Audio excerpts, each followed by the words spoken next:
في كل مرة نتحدث فيها عن الرغبة الجنسية، يتجه التفكير مباشرة نحو الجسم والأعضاء التناسلية. ولكن هل فكرنا يوماً في دور القلب نفسه؟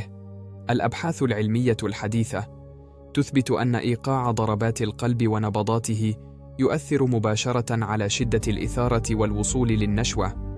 فأثناء الإثارة الجنسية يرتفع نبض القلب بشكل تدريجي، ويزيد تدفق الدم لكل أعضاء الجسم خصوصاً المناطق الحساسة، مما يعزز الإحساس ويكمل دائرة المتعة.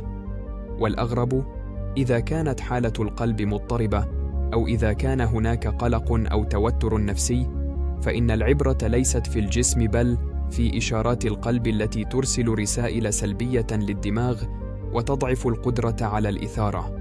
ودراسات أخرى أكدت أن بعض التمارين التنفسية وضبط إيقاع القلب قبل العلاقة قادر على تزويد جسمك بكمية أكبر من الإحساس والوصول لذروة أقوى.